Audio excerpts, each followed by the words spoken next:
Welcome to the Leadership Levers Podcast. I'm your host, Will Gladhart, CMO at the Culture Think Tank.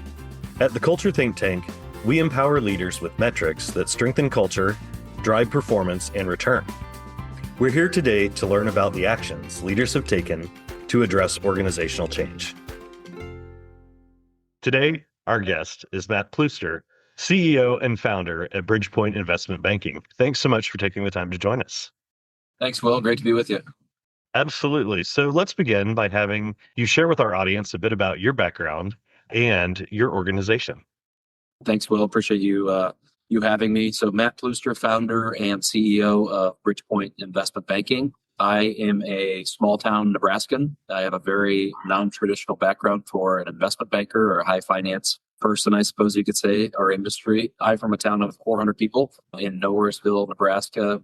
That being said, I was blessed to get an opportunity to go into investment banking in my early 20s, right out of undergraduate. So I'm from Nebraska, and in Nebraska, we've got one thing, and that's college football. And in the 1990s, that meant something. And so I was a brilliant 18-year-old kid who turned down a full ride at Harvard to play football there, to walk on at the University of Nebraska in the late 90s. And some people would say that was crazy. It probably was from a practical, rational standpoint, but man, what a blessing. Be able to run out of the tunnel for the Nebraska Cornhuskers, a small town kid who just grew up idolizing the program, was really neat. That being said, 2 or 3 years into that, I played in a couple games, and only when the score was like 50 or 60 points of margin. And started to think, okay, what am I going to be when I grow up? Because I'm clearly not going to play in the NFL. I'd gone from like 13th to 8th on the depth chart at slot guy or wingback, we called it. And somebody said, you should be an investment banker. This guy just made $1 million and didn't do anything on this deal. And I thought, man, that sounds pretty good. Right. And, back then, you could not go to Wall Street unless you really went to probably a top 10 or 20 school, the Ivy Leagues, et cetera. And so I walked in and told Coach Solich, who was the head coach of Nebraska at that time, hey, I'm going to transfer back to Harvard. And he said, send me a check when you're a rich Harvard guy. And I actually did not get in the second time, poetic justice. And I had gotten really close to going to the University of Chicago out of high school as well to play baseball and football. A lot of people say it's the best econ program in the country. And so I transferred there, and I had 2 very distinct academic experiences. I had Big 12 football, not going to class much. And I had the University of Chicago on the bell curve, where the first day I showed up on campus as a junior transfer, realized that everybody was a lot smarter than me. But a great experience. So I had a very unique kind of juxtaposition of 2 college experiences, but I really went there to get into investment banking. I was fortunate enough to get a bulge bracket investment banking job, which bulge bracket investment banks are Goldman Sachs, Morgan Stanley, Deutsche Bank, the big banks that you read about in the Wall Street Journal, which was really cool. And my parents, we didn't know what investment banking was. The people that live in my town probably don't know what investment banking is, but it was neat to come from a non-traditional background and be able to work at and for some of the largest financial institutions in the world. So I spent my 20s mostly at Deutsche Bank in Chicago, a little bit in New York, business school at Columbia in New York, which was also a neat experience for a small town guy. Did $40-some billion worth of transactions. A lot of those transactions were KKR, Blackstone, Carlyle, some of the largest transactions mankind had done. But I always was kind of a redneck Nebraskan at heart. And my wife and I had met working at Deutsche Bank, and we had wanted to move back to Nebraska and raise a family. And I think as you get older, Will, I had shared that, I went into investment bank because you could make $100,000. Right. As you get older, it's like, okay, what am I getting up in the morning to do? Am I passionate about that mission? Do I feel purpose-driven about it?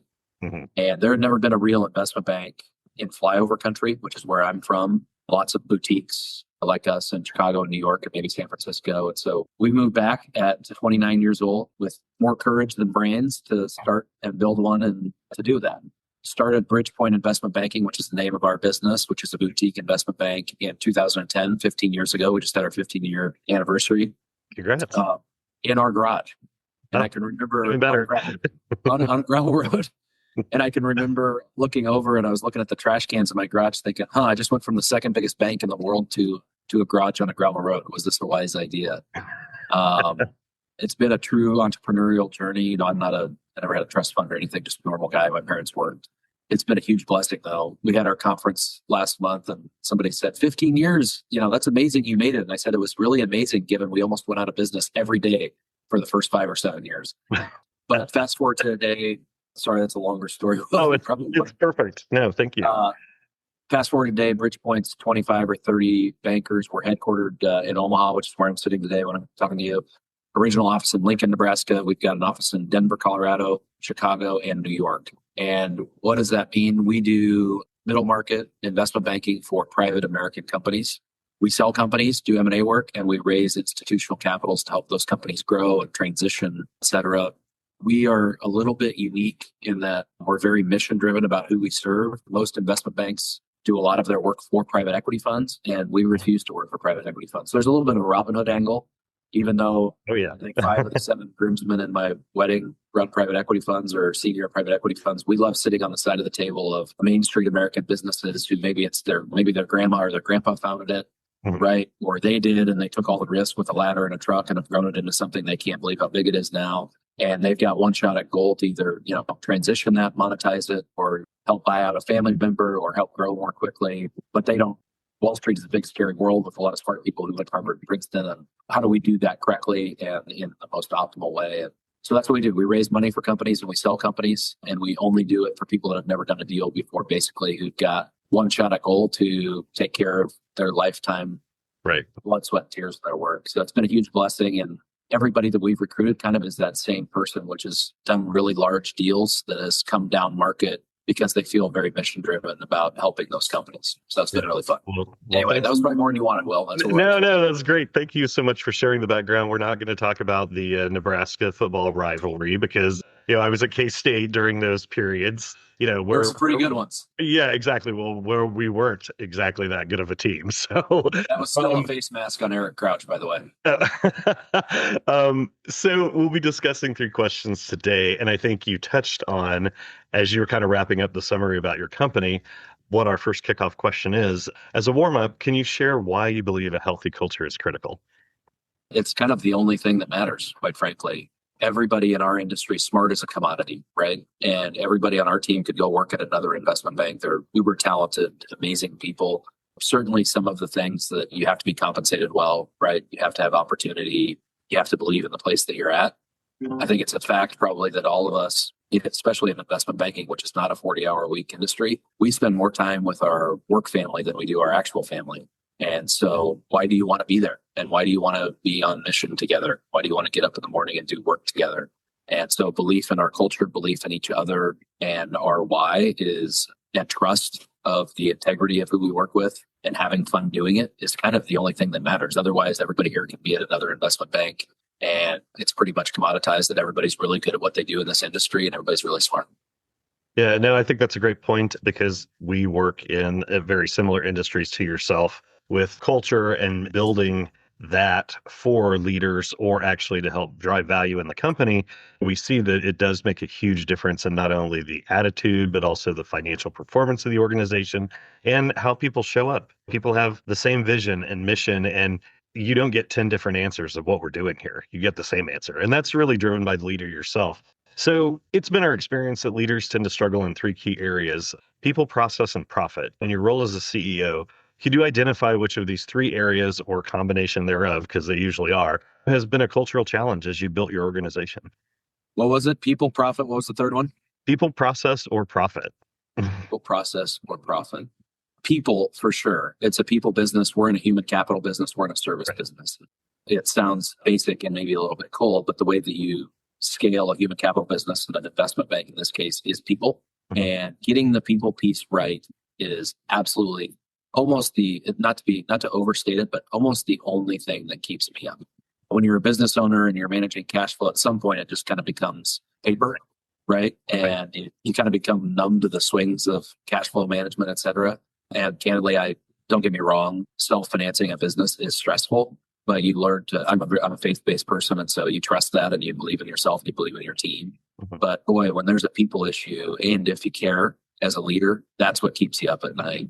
That is the only thing that ever really gives me anxiety, et cetera. And getting that right is so critical, but so hard. And candidly, we're still, even though we're Inc. best workplaces and people here say, I love you. And I mean, all the things that are really such a huge blessing, getting that right is a huge, huge challenge. We're going through that right now. Like we're scaling the business. I'm 44, very much want this to be, I'm not building this to exit. I'm building this to have impact and provide opportunity for our people and great service for our clients that need it. It's important work, but getting that right and that push-pull between being just fanatical around culture and the values and the fit of your people.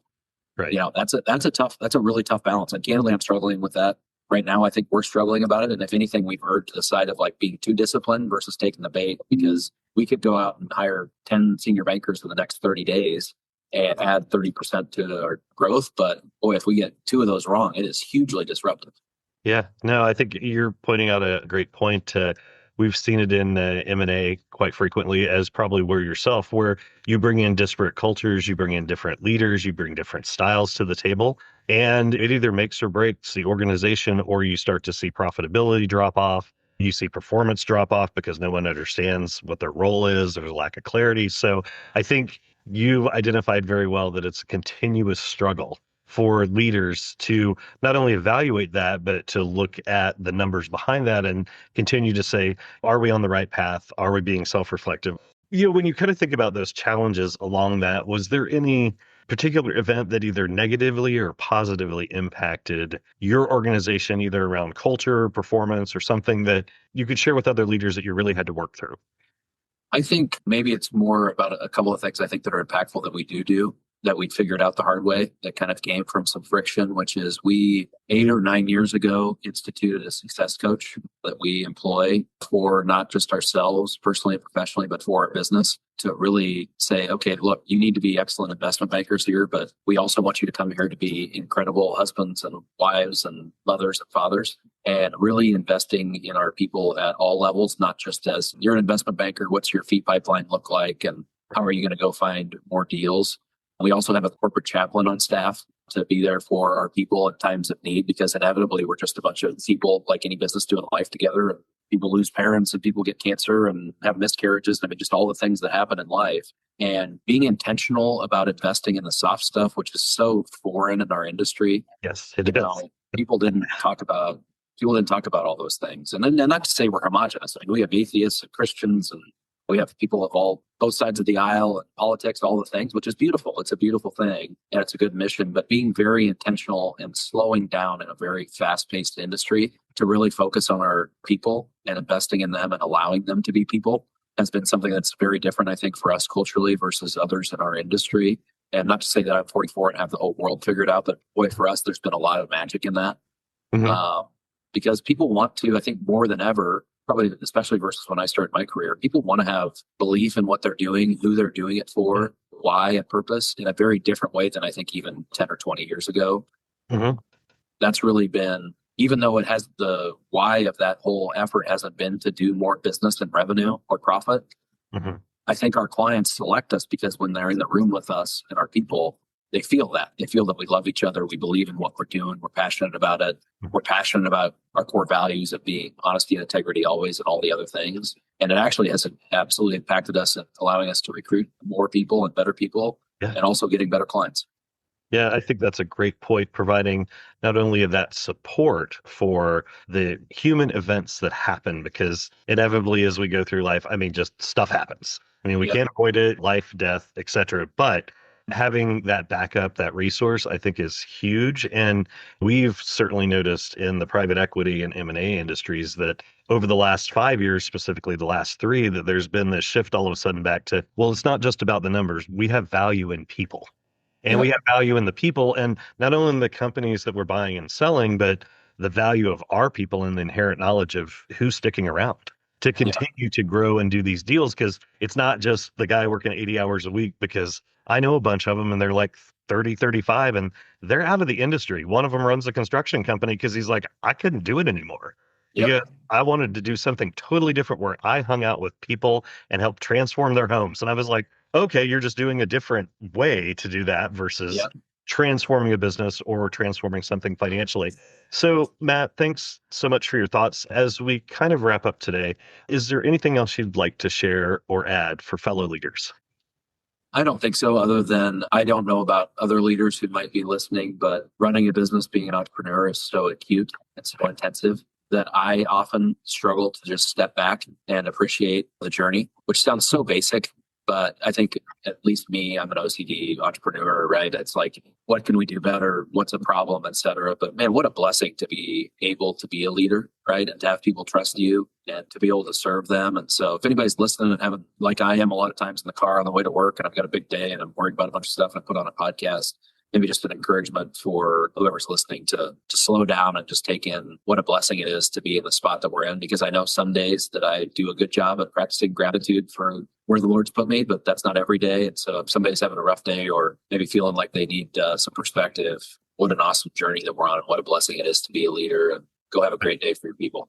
Well, I think that's awesome advice. Also, in light of the fact that we collectively as entrepreneurs do all the things that would be technically classified as mental illness. So, Right. so we always have to be mindful of those other pieces. So, Matt, thanks so much for sharing a little more about you and your business and joining us on the Leadership Lovers podcast. I really appreciate your insights. Hey, thanks, Will. Go Big Red. Thank you for joining us on the Leadership Lovers podcast. Find all our Leadership Lovers episodes on the Culture Think Tank website at www.theculturethinktank.com or listen on your favorite streaming platform. We'd love to hear from you about the challenges you have faced as a leader. Tune in weekly as we invite leaders to share their experiences in strengthening culture and performance, one action at a time.